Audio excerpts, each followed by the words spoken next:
Hello guys, it is me, Blake. Welcome to my review on Megamind. This is the first review that's going to the channel.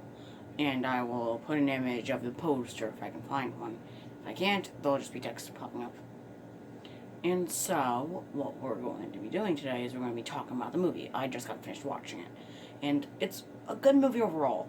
The movie starts out with Megamind falling from the sky, giving his backstory. He comes from a planet that's getting destroyed, and his parents fire him off in a rocket. And then later, Metro Man has the same idea with his parents, and they meet each other on the way down, and Metro Man knocks Megamind out of the way, and Megamind ends up going to a prison while Metro Man goes to a wealthy family.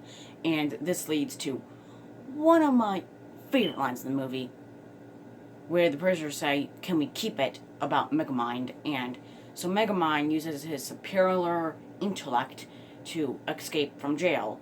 And a few years later, after some good time of him being good in jail, he finally gets to go to school, but he meets Megamind in his school. By the way, I'm skipping over some of the plot. They're obviously spoilers. So he's like the black sheep in school, and he doesn't fit in, so he turns to evil and stuff like that.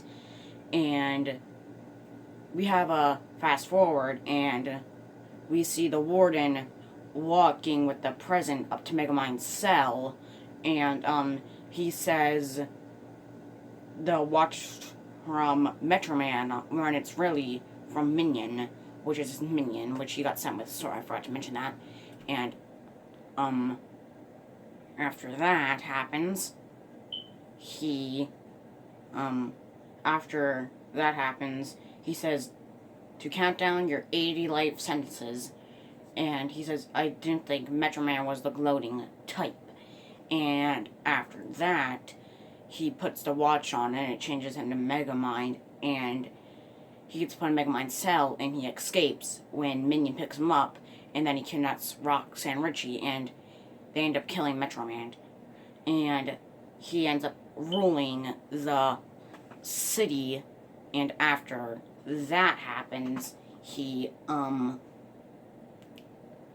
starts getting really sad because he has no one to fight with. He's a yin without yang.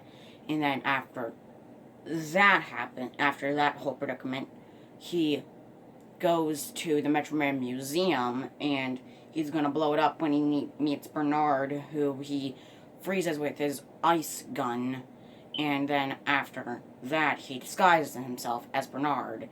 And after when that happens, he kind of gets the place blown up by his brain bots. And then they're going home because he got the idea to make a new hero, and Minion says, from a good standpoint, this is just bad on making a new hero. And then Roxanne Ritchie finds her hideout, and she finds the secret entrance because Minion left a mat out which said secret entrance on it. And then after that, she gets in there, and she gets the gun which has Metro Man's DNA on it, and they end up firing it off, and it ends up going towards Hal, ends up going into his nose, and he ends up getting powers, and they end up practicing over a song, which I don't know the name of, but he has this new form, which he makes Hal's space dad. And also, it doesn't make much sense, because Hal believes that Space Mom is Minion. She says, "I've had some work done." And then after that, after the whole training thing, he goes up to pick up Roxanne Ritchie, and she does not like it. So, after when they're done there, they go on a date with Megamind. Not Titan and Megamind. Roxanne Ritchie goes on a date with Megamind disguised as Bernard, because I forgot to mention that they're having a good relationship so far. And yeah, they're just having fun together. And then after that happens, well, it's kind of hard to explain. So after that, Oh yeah, I forgot to mention before they go on the date.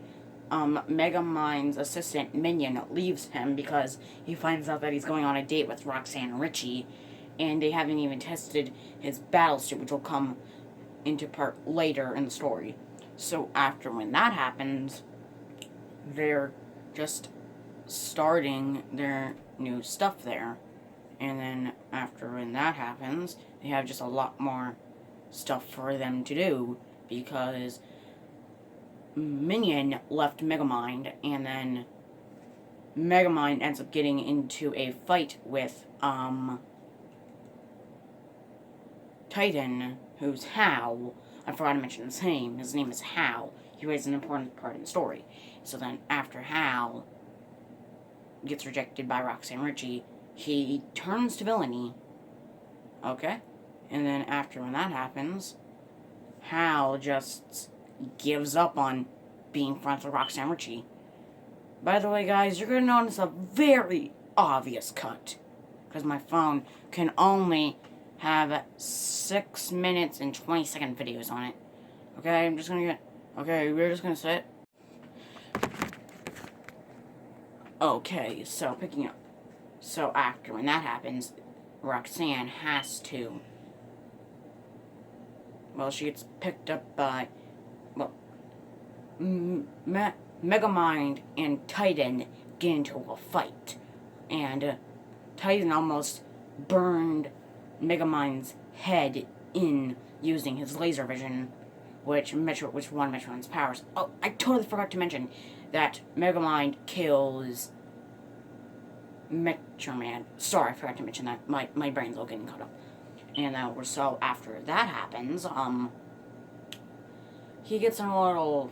They get into a fight, and he says game over, and so there's an ejector seat that Minion put in just in case something like this would happen, and so he just blasted him off like far away, and yeah, he runs into, and then Hal in the mayor of the city says, what's your name here? Thank you for saving us. And Hal's just like, I don't think saving, I think under new management.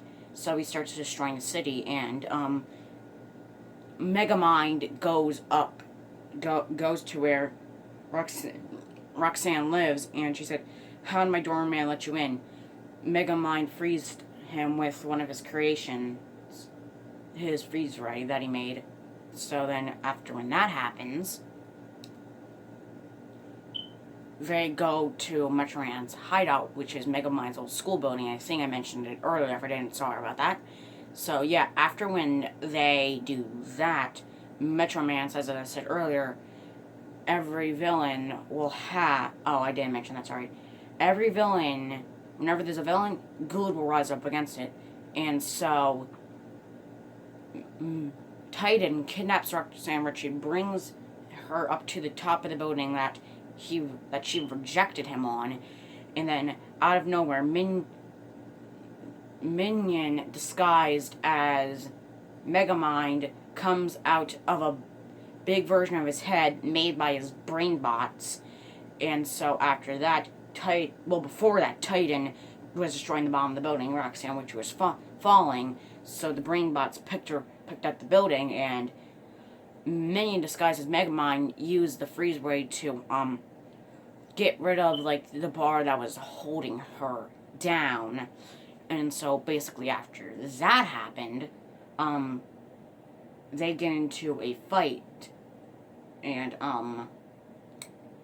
Minion's head his head bolt gets cracked, and he says he's the real hero while pointing at Metroman, which is Megamind's disguised as Metroman. He did that only to scare Titan, and this brings one of my favorite scenes of the movie, where Titan and Metroman are flying, and Metroman does this pose and says, going somewhere besides jail, and he ends up knocking out Titan, and Titan ends up losing his power. Oh, I forgot. He ends up, and then Megamind, the watch gets turned off by Titan, and he realizes, and he said, well, because he mentions Metrocity, which he calls Metroville Metrocity, and then after when that happens, he gets knocked out and goes over, and Roxanne Richie says, do you remember the night that I dumped you? And he says, yes, and he said, I can look back, and you should too. And there's a poster that says, you can't look back, and the invisible car's right there, and they open it up, and the thing that gave him his powers in the first place is in there, and they just had to turn it on, and power it up. And so he notices, and Hal makes him go flying, aka Titan, and he's experiences the opening of the movie where he's falling, and then he freezes himself with his dehydration gun to fall in to the fountain. And after that happens, he defuses the power of Titan, and that's end of Megamind. Okay, goodbye. Here's your daily curse image.